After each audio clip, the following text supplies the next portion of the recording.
You are trading the best years of your life for a paycheck, blindly hoping that true freedom magically arrives when you turn 65. Wake up. The safe path isn't protecting you from failure.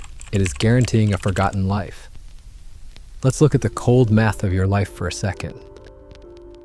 You spend 20 years in a rigid classroom memorizing rules. You take on crushing debt to secure a piece of paper. Then you trade 70% of your waking hours for a paycheck, carefully climbing a corporate ladder, avoiding any real risk, hoping that when your body fails at 65, you might finally be allowed to live. Listen to me. This isn't a life strategy. This is a risk management protocol. We have engineered a society that obsessively rewards playing it safe. But here's the fatal flaw in the entire equation. Safety is a statistical illusion. The practical path isn't actually protecting you from failure. It is simply guaranteeing that your failure will be quiet, slow, and utterly meaningless. It's time to brutally examine the lie we have all agreed to believe. To truly understand the invisible trap you are currently caught in, we have to look back at how this artificial reality was literally manufactured. Let me tell you a deeply bizarre, almost unbelievable story. A century ago, Americans ate very light breakfasts. A simple cup of coffee, maybe a roll, perhaps some fruit. It was natural. But in the 1920s, a brilliant, ruthless public relations pioneer named Edward Bernays was hired by the powerful pork industry. Their problem? They needed to sell a lot more bacon. Bernays didn't just run a standard newspaper ad. He understood human psychology. He paid thousands of doctors to blindly sign a statement declaring that a heavy, protein-rich breakfast was scientifically healthier for the human body. Then he published those medical statements in newspapers across the country, conveniently featuring massive images of bacon and eggs. And just like that, the classic, mandatory American breakfast was born. It wasn't an organic cultural tradition.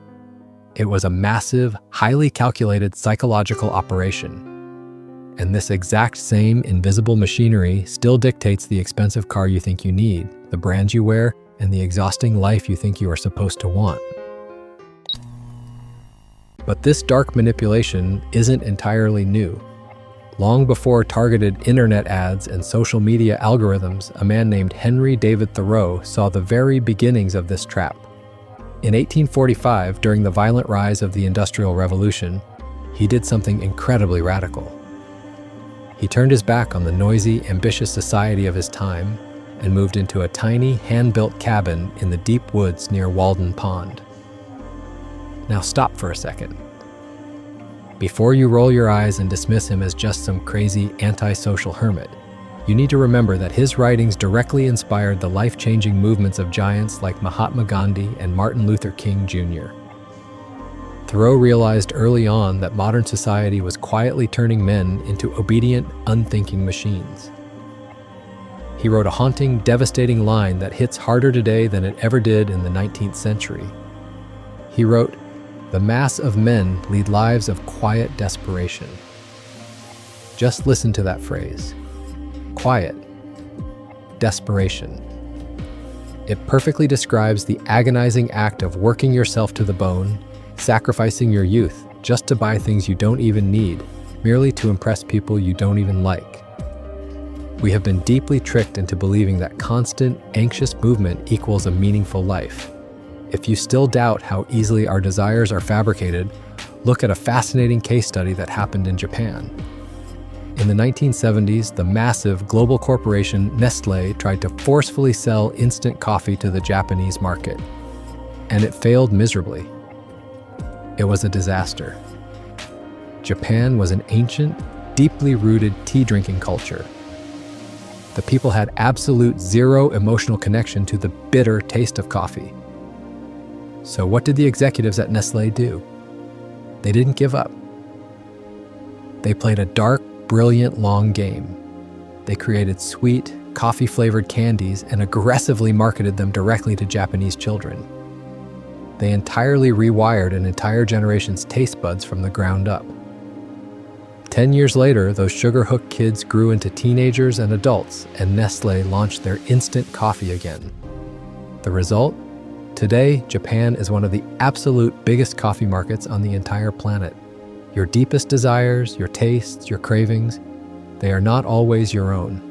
They are intentionally planted there by a system that profits off your mindless consumption. And by the way, I find these historical manipulations absolutely fascinating. If you want me to uncover more stories exactly like this, let me know right now in the comments below. So what is the actual way out? How do we break the programming? Thoreau gave us the ultimate, timeless blueprint. He wrote, "I went to the woods because I wished to live deliberately, to front only the essential facts of life." Living deliberately. That is the cure to the quiet desperation.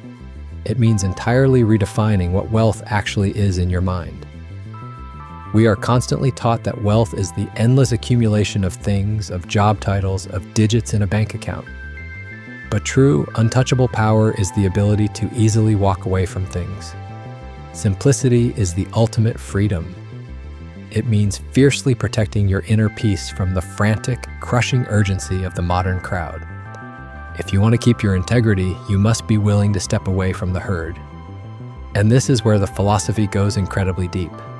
The core engine driving this whole machine of quiet desperation is the silent battle between two primal, universal forces inside your mind: fear and love. Fear is the architect of your invisible prison. It creates the toxic, looping script of your ego, constantly whispering in your ear, "You will never be enough. You are falling behind." Fear tries to sell you the devastating illusion that the peak of the mountain, the fame, the money, the ultimate social status, will finally bring you peace and completeness. But the mountain peak is hollow. Just look at the people who have won the game. Look at the billionaires who are still chronically depressed. Success and wealth cannot fill a dark void in your soul that they did not create. This brings to mind the brutal, beautiful lesson the legendary actor Jim Carrey learned from watching his own father. His father was a deeply brilliant, naturally funny man who was secretly terrified of failing. So he let fear make his choices. He took the safe, highly practical path and became an accountant. But eventually, he lost that deeply safe job, and his family was thrown into extreme, painful poverty. The lesson Jim took from that trauma was violently clear. You can absolutely fail at doing something you deeply hate. So it is only logical and infinitely more rewarding to take the massive risk of doing what you actually love. Let me repeat that. Practicality is often just a socially acceptable disguise for pure, paralyzing fear. Risk is a universal constant. You cannot hide from it.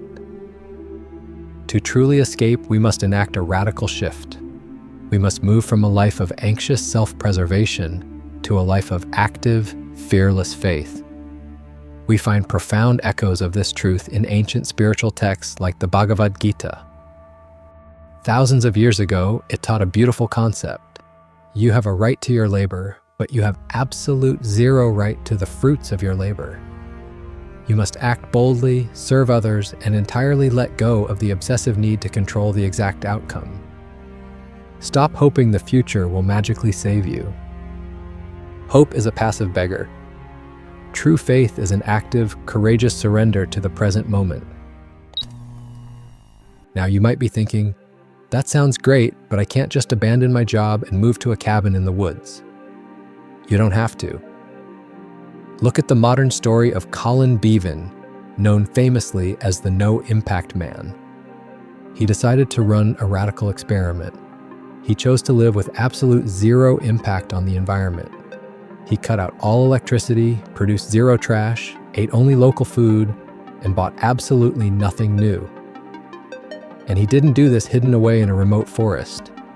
He did it in a small apartment in the middle of Manhattan alongside his wife and a toddler. It was incredibly hard, but he proved a massive point. You can entirely disconnect from the matrix of mindless consumption even while living in the loudest, busiest city on Earth. It is simply a conscious choice. So, I want you to brutally interrogate your own life right now.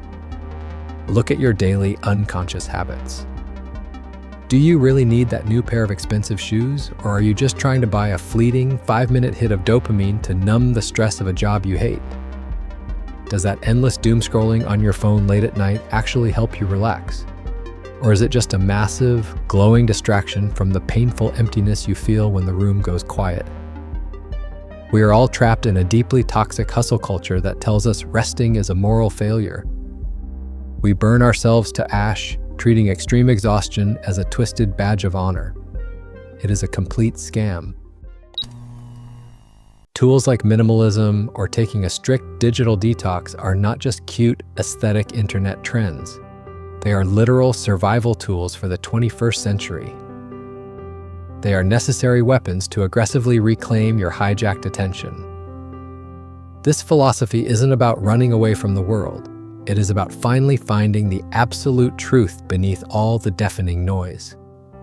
The unexamined life is just a ghost story written by someone else. So I leave you with one final, urgent question to think about tonight. What would your Walden look like? Where can you carve out the quiet, sacred space in your life to finally hear your own voice again? The universe is waiting for you to drop the heavy armor. It is waiting for you to take the terrifying, beautiful risk of living entirely on your own terms. If you're ready to stop being manipulated, if you are tired of the quiet desperation, and you want to join a community of people waking up from the illusion, hit that subscribe button right now. Join this journey of deep truth and self-discovery. The real work begins today.